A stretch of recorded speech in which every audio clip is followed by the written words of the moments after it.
बरसों पुरानी बात है। एक गांव में देवदत्त नाम का ब्राह्मण अपनी पत्नी देवकन्या के साथ रहता था। उन दोनों की कोई संतान नहीं थी।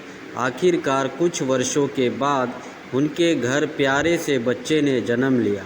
ब्राह्मण की पत्नी अपने बच्चे को बहुत प्यार करती थी।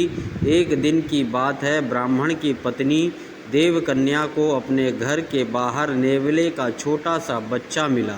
उसे देखकर देवकन्या को उस पर दया आ गई और वो उसे घर के अंदर ले गई और उसे अपने बच्चे की तरह ही पालने लगी।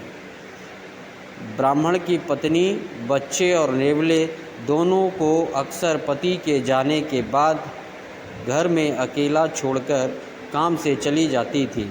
नेवला इस दौरान बच्चे का पूरा ख्याल रखता था।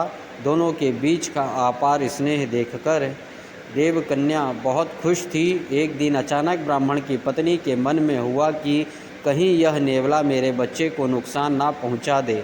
आखिर जानवर ही तो है और जानवर की बुद्धि का कोई भरोसा नहीं कर सकता। समय बीतता गया और नेवले और ब्राह्मण के बच्चे के बीच का प्यार गहरा होता गया। एक दिन ब्राह्मण अपने काम से बाहर गया हुआ था। पति के जाते ही देवकन्या भी अपने बच्चे को घर में अकेला छोड़कर बाहर चली गई। इसी बीच उनके घर में एक सांप घुस गया। इधर ब्राह्मण देवदत्त का बच्चा आराम से सो रहा था, उधर सांप तेजी से उस बच्चे की ओर बढ़ने लगा। पास में ही नेवला भी था। जैसे ही नेवले ने सांप को देखा तो वो सतर्क हो गया। नेवला तेजी से सांप की ओर लपका और दोनों के बीच काफ़ी देर तक लड़ाई हुई। आखिर में नेवले ने सांप को मारकर बच्चे को जन्म बचा लिया। सांप के मारने के बाद नेवला आराम से घर के आंगन में सो गया। इसी बीच देवकन्या घर लौट आई। जैसे ही उसने नेवले के मुंह को देखा तो वह डर गई। नेवले का मुंह सांप के खून से लथपथ था, लेकिन इस बात से अनजान देवकन्या ने मन में कुछ और ही सोच लिया।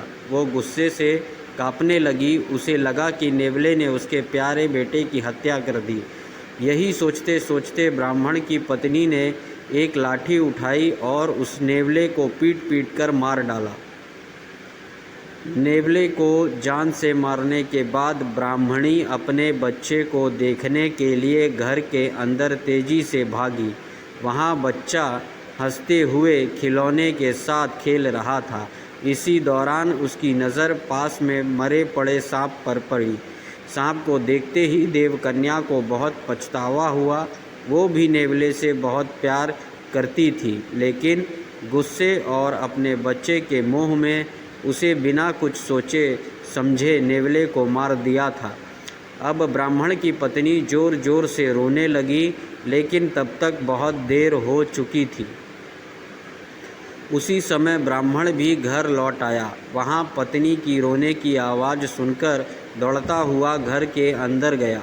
उसने पूछा, देवकन्या तुम क्यों रो रही हो? ऐसा क्या हो गया? उसने अपने पति को सारी कहानी सुना दी। नेवले की मौत की बात सुनकर ब्राह्मण देवदत्त को बहुत दुख हुआ।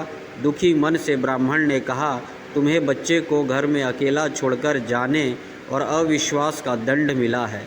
कहानी से सीख, बिना सोचे समझे गुस्से में आकर कोई काम नहीं करना चाहिए। साथ ही विश्वास की डोर को कभी शक की वजह से टूटने ना देना चाहिए।